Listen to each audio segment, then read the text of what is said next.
Salut, on est mercredi, il est 18h30, c'est donc l'heure de votre nouveau tuto. Aujourd'hui, je reprends la technique que je vous ai montrée la semaine dernière avec le fond au pochoir, je vais faire une page de Art Journal. Alors c'est parti, on va faire tout ça ensemble. Je vous rappelle que si vous voulez aller plus loin dans les tutos, puisqu'ici je vous montre une version qui est assez accélérée que je commande quand même un peu, si vous voulez aller plus loin, avoir encore plus de détails et plus de conseils sur une plateforme de formation, je vous donne une toute petite participation d'environ 15 €, enfin de 15 € par mois, mais avec des réductions sur des produits 100% tout en colle en échange.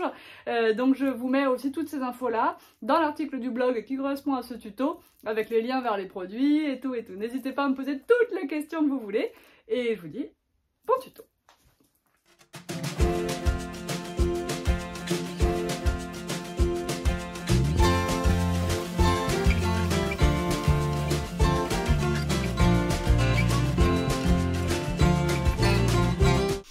C'est parti pour notre tuto du jour. Je vous ai montré récemment un fond sur du papier Painton avec un pochoir et j'avais pris un Painton blanc, un Painton naturel et en fait je voulais vous prouver que ça marche aussi super bien sur un Painton foncé. Et alors, on ne peut pas trouver plus foncé que le noir, donc je vous remontre le début de ce tuto.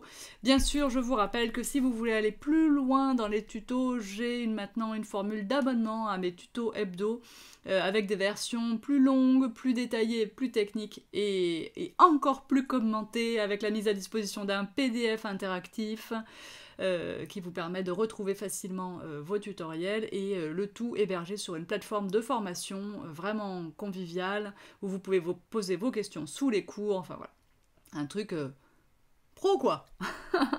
Allez, donc là je vous remontre exactement ce que j'avais montré sur le papier naturel avec d'autres couleurs, mais c'est le même pochoir et tout, et padam!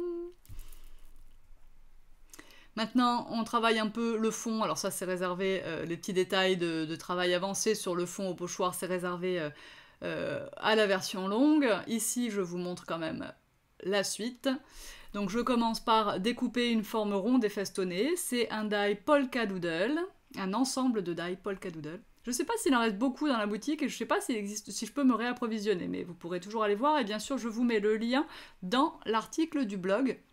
Il faut bien vous dire que quand je fais mes tutos, je ne regarde pas les stocks en rayon, ni les stocks chez mes fournisseurs, je prends dans mon matériel et parfois je suis surprise de voir « Ah ben mince, j'ai montré un truc et hop, il est plus dispo ». Donc je le fais vraiment pas toujours dans un but de vendre l'article que je vous montre dans le tuto, c'est vraiment avant tout la technique, mais bon.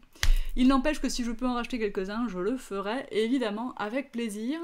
Donc j'ai découpé cette forme également en plein dans un papier pourpre et juste...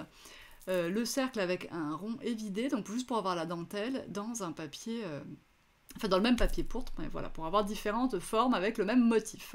Je viens retravailler mon fond avec des poudres à embosser, avec des tampons 100% tout en colle, notamment les tampons Flourish, les tampons l'effet papillon, et un tampon texture. Alors bien sûr, je vous remets tous les noms de ces tampons dans l'article du blog, encore une fois. Donc le blog c'est, attention j'écoute, le blog c'est, bah oui bravo, c'est toutentuto.com.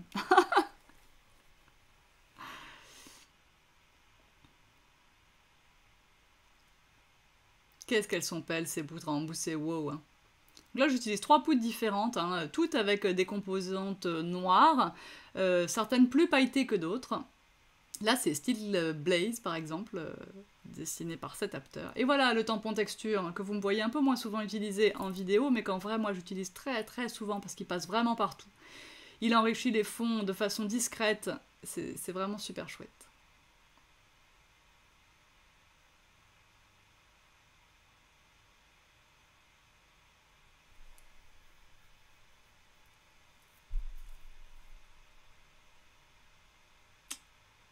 Allez, maintenant on va passer au travail de fond sur la page du Art Journal.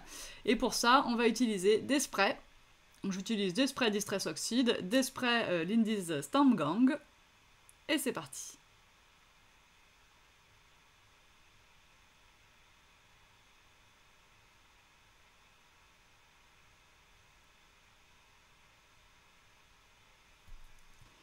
On passe maintenant au montage de la page en elle-même.